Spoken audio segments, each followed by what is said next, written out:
இந்திய கம்யூனிஸ்ட் கட்சி வாழ்க.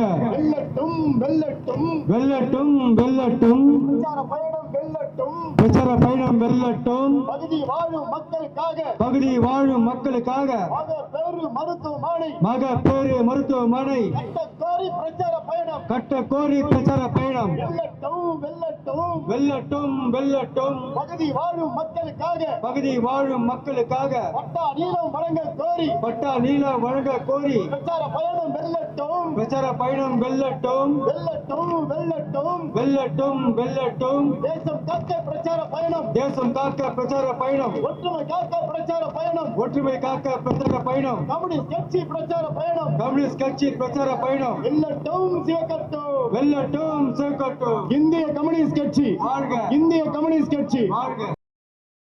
இந்திய கம்யூனிஸ்ட் கட்சியின் தேசிய குழு முடிவிருக்கிறாங்க.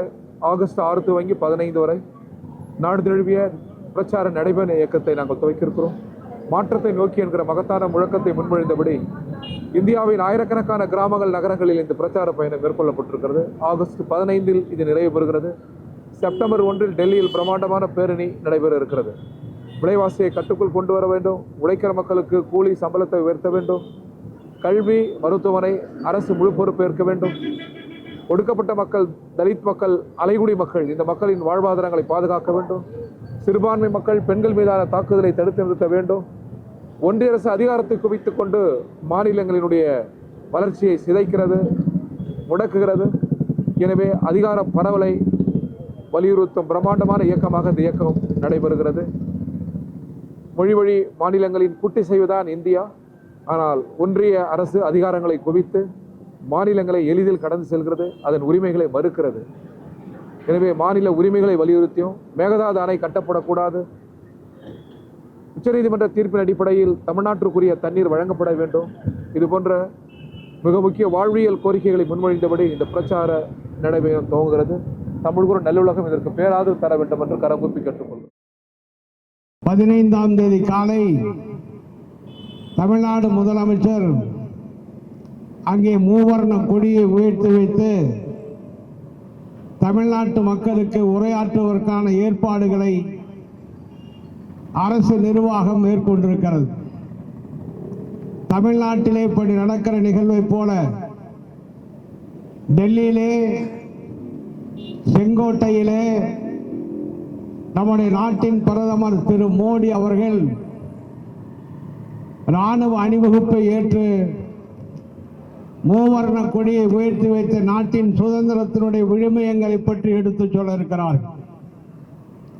இது ஏதோ நேற்றோ இன்றோ அல்ல, 79 ஆண்டுகளை நிறைவு செய்து 80வது சுதந்திர தினத்தை நாம் கொண்டாட இருக்கிறோம். அரசியல் அமைப்பு சட்டம் வரையறுத்து கொடுக்கப்பட்டு 70 ஆண்டுகள் கடந்து விட்டன. நாடாளுமன்றம் அமைந்து, சட்டமன்றங்கள் அமைந்து 70 ஆண்டுகள் ஆகிவிட்டன. நாட்டின் பிரதம அமைச்சரும் முதல் அமைச்சர்களும் பலர் மாறி மாறி ஆட்சி புரிந்திருக்கிறார்கள். ஒவ்வொருவருடைய ஆட்சியிலும் வறுமை விலகும், துயரம் போகும், வேலையில்லா திண்டாட்டம் இல்லாது ஒழியும். இப்படித்தான் ஒவ்வொரு முறையும் நாம் கனவு கண்டோம். தேவை என்பதை குடிமக்கள் உணர்த்துவதற்காக, குடிமக்களை உணர்த்துவதற்காக இந்த பிரச்சார இயக்கத்தை இந்திய கம்யூனிஸ்ட் கட்சி நாடு முழுவதும் மேற்கொண்டு வருகிறது. நாட்டின் விடுதலை போராட்டத்தில் எண்ணற்ற வீரர்களை பலி கொடுத்த கட்சி, தியாக சீலர்களை பெற்றெடுத்த கட்சி, நாட்டின் விடுதலைக்கு பிறகு மக்களின் நலனுக்காகவும் நாட்டின் முன்னேற்றத்திற்காகவும் அரும்பாடுபட்டு வருகிற கட்சி, நூறாண்டு வரலாற்றை தியாக தழும்பேறிய கட்சியாக இருக்கிற இந்த கட்சி நம்முடைய நாட்டின் அரசியல் நிகழ்ச்சி போக்குகளை மக்கள் அருள் கூர்ந்து சிந்தித்து பார்க்க வேண்டும் என்று வேண்டுகோள் வைப்பதற்காக இந்த பிரச்சார இயக்கத்தை மேற்கொண்டிருக்கிறோம். எல்லோருக்கும் உணவு, எல்லோருக்கும் வீடு, எல்லோரும் உடுத்திக் கொள்வதற்கான உடையை ஒரு கண்ணியமான சூழலில் வாழ்க்கை அமைத்துக் கொள்ளுகிற உரிமை கிடைத்திருக்கிறதா என்று பார்த்தால் பல கோடிக்கணக்கான மக்கள் என்றும் அடிப்படை வசதிகள் அற்றவர்களாக மணலில் விழுந்த புழு போல துடித்து வருகிற காட்சியினை பார்த்து வருகிறோம். வல்லான் வகுத்தது வாய்க்காலாக கூடாது, வலிமை உள்ளவன்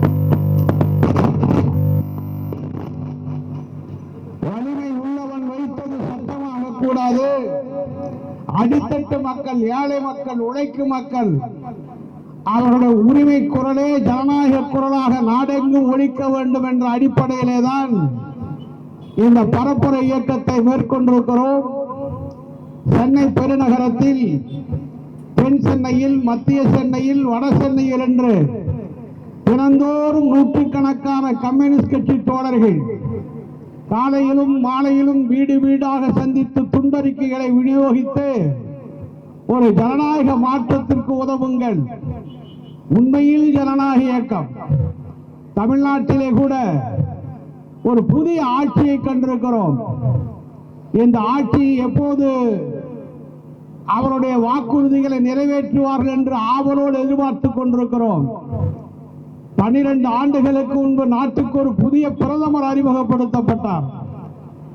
அப்படி அறிமுகப்படுத்துகிற போது இதோ வருகிறார் பண்டிட் ஜவஹர்லால் நேருவை விட இரும்பு மனிதி என்று, இரும்பு மனுஷி என்று உலகம் போற்றி அன்னை இந்திரா காந்தியை காட்டிலும் வளர்ச்சி நாயகனாக அறிமுகப்படுத்தப்பட்ட மோடி. திரு மோடி அவர்கள் வந்தால் ஒரு மகத்தான மாற்றம் ஏற்படும். ஏனென்றால் அவர் 56 இன்ச் அகலம் மார்பை விரிக்கக்கூடிய அளவிற்கான அசகாய சூரன், எந்த பிரச்சனைகளுக்கும் நொடியில் தீர்வு காணக்கூடிய ஆற்றல் உள்ளவர் என்றெல்லாம் அடுக்கடுக்காக அவர் குறித்து வர்ணிக்கப்பட்டது. ஆனால் மோடி 12 ஆண்டுகால ஆட்சியை நிறைவு செய்திருக்கிற நிலையில் இந்த சத்தியமூர்த்தி நகரில் உள்ள மக்களை பார்த்து கேட்க விரும்புகிறோம். கடைத்தெருக்களில் வியாபாரம் செய்து அன்றாட வாழ்க்கையை நகர்த்தி கொண்டிருக்கிற வியாபார பெருமக்களை பார்த்து கேட்க விரும்புகிறோம். 12 ஆண்டு காலத்தில் என்ன மாற்றத்தை உங்கள் வாழ்க்கையில் மோடியின் அரசு உருவாக்கி இருக்கிறது? அருள் கூர்ந்து சிந்தித்து பாருங்கள். 2014ஆம் ஆண்டு மோடி பிரதமராக பொறுப்பேற்றுக் கொண்ட நேரத்தில் 1 லிட்டர் பெட்ரோல் 70 ரூபாய் 71 ரூபாய்க்கு விற்றுக் கொண்டிருந்தது. இன்றைக்கு 110 ரூபாய் வரை 1 லிட்டர் பெட்ரோல் விற்றுக் கொண்டிருக்கிறது. டீசல் அதேபோல் படிப்படியாக விலை உயர்ந்து 100 ரூபாயை தொட்டு இருக்கிறது. பெட்ரோலும் டீசலும் விலை உயர்ந்து வருகிற போது ஓடுகிற வாகனங்களால் வாடகைகள் எல்லாம் உயர்ந்து வாங்கி சாப்பிடுகிற உணவு தானியங்கள், அது அரிசியானாலும் கோதுமையானாலும் பருப்பு வகைகளானாலும் காய்கறிகள் போன்ற கீரை வகைகள் போன்ற சாதாரண பொருட்களானாலும் எல்லா பொருட்களுடைய விலையும் உயர்ந்து ஏழைகளின் கைக்கு எட்டா பொருளாக போய் கொண்டிருக்கிறது. இது இன்றைக்கு ஒரு பத்திரிகையில ஒரு புள்ளி விவரத்தை போட்டிருக்கிறார்கள். ஏறத்தாழ 12 ஆண்டு காலத்தில் பெட்ரோல் டீசல் உயர்வின் மூலமாக மாத்திரம் 26 லட்சம் கோடி ரூபாய், எவ்வளவு? 26 லட்சம் கோடி ரூபாய் மக்களுடைய கைப்பையிலிருந்து திருடிக் கொண்டிருக்கிறது ஒன்றிய அரசு என்ற விவரத்தை இன்றைக்கு ஏடுகள் பிரசுரித்திருக்கின்றன. எனவே மோடியின் ஆட்சி மக்களை நம்ப வைத்து கழுத்தறுத்த ஆட்சி, ஜனநாயகத்தை படுகொலை செய்யக்கூடிய ஆட்சி. இப்பொழுது நாடாளுமன்ற கூட்டம் நடந்து கொண்டிருக்கிறது.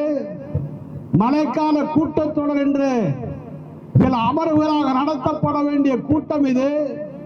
நாடு பற்றி, மக்கள் பற்றி, வளர்ச்சி குறித்து, உலக நிலைமைகள் குறித்தெல்லாம் விவாதிக்கப்பட வேண்டிய நாடாளுமன்றத்திற்கு 16 நாட்களாக உள்துறை அமைச்சர் வரவே இல்லை. நாடாளுமன்ற உறுப்பினர்கள் எல்லாம் உள்துறை அமைச்சர் இங்கே வர வேண்டும், நீட் தேர்வுத்தால் கசிவுக்கான காரணத்தை விளக்க வேண்டும். டெல்லியிலே போராடிய, தமிழ்நாடு உள்பட மாநிலங்களில் போராடிய மாணவர் இளைஞர்கள் மீது நடத்தப்பட்ட தாக்குதலுக்கு விசாரணை வேண்டும். இப்படி அடுக்கடுக்காக கேள்விகளை கேட்ட எதிர்க்கட்சிகள் சந்திக்க திராணியற்றவர்களாக இன்றைக்கு மோடியும் அமித்ஷாவும் மாறிக்கொண்டிருக்கிறார்கள். அந்த நாடாளுமன்றத்தை திருட்டுத்தனமாக தங்களை வசப்படுத்திக் கொள்வதற்காக தொகுதிகள் மறுசீரமைப்பு என்ற பெயரில் ஜனநாயகத்தின் பெயரால் ஜனநாயகம் படுகொலை செய்யப்படுகிறது. மக்களிடம் பெற்ற அதிகாரத்தின் பெயரால் மக்களின் உரிமைகள் பறிக்கப்படுகிறது. தமிழ்நாட்டில் இருப்பவருடைய தொகுதிகள் எண்ணிக்கையை குறைத்து வட மாநிலங்களுடைய எண்ணிக்கையை அதிகரித்து தமிழ்நாடோ கேரளமோ ஆந்திரமோ கர்நாடகமோ புதுச்சேரி மாநிலமோ பாரதிய ஜனதா கட்சியை வகுப்புவாத சக்திகளை எதிர்த்து போராடுகிற நிலையிலும் எப்போதும் அதிகாரத்தை தாங்கள் தக்க வைத்துக் கொள்வதற்கான ஒரு ஜனநாயக விரோத செயலை இந்த மோடியின் அரசு செய்வதற்காக எத்தனித்துக் கொண்டிருக்கிறது. இவைய மாநில உரிமைகளை பாதுகாக்கிற அளவிற்கு, ஜனநாயகத்தை பாதுகாக்கிற அளவிற்கு, நாட்டின் விடுதலைக்காக தியாகசீலர்கள் என்ன உணர்வோடு போராடி தங்களை அர்ப்பணித்துக் கொண்டார்களோ அந்த மகத்தான தியாகிகளின் நீண்டகால கனவை நனவாக்குவதற்கு இந்த சத்தியமூர்த்தி நகர் மக்கள், சத்தியமூர்த்தியே ஒரு தியாகசீலர், நாட்டின் விடுதலைக்காக போராடிய தீரர், சட்டமன்றத்திலும் தெருக்களிலும் போராடிய மாவீரர், அவருடைய பெயரில் இந்த ஊரை நகரில் வாழ்ந்து வருகிற மக்கள் சிந்திக்க வேண்டும். மாற்றத்திற்காக கொள்கைகளை முன்வைத்து இயக்கம் நடத்துகிற கம்யூனிஸ்ட் கட்சிக்கு நீங்கள் பேராதரவு கொடுக்க வேண்டும். கம்யூனிஸ்ட் கட்சியோடு கரம் கோர்த்து போராடுவதற்கு களமிறங்க வேண்டும். வீதியே ஜனநாயக புரட்சியின் களமாக அமைய வேண்டும் என்ற விருப்பத்தை வெளிப்படுத்தி இந்த இயக்கத்தில் பங்கேற்றிருக்கிற அனைவருக்கும் இந்திய கம்யூனிஸ்ட் கட்சியின் தமிழ்நாடு மாநில குழுவின் சார்பில் புரட்சிகரமான வாழ்த்துக்களையும் நன்றியினையும் தெரிவித்து இந்த இயக்கத்தை தொடக்கி வைக்கிற வாய்ப்பை கொடுத்தமைக்கு வடசென்னை மாவட்ட குழுவிற்கு நன்றியை கூறி என் உரையை நிறைவு செய்கிறேன். நன்றி.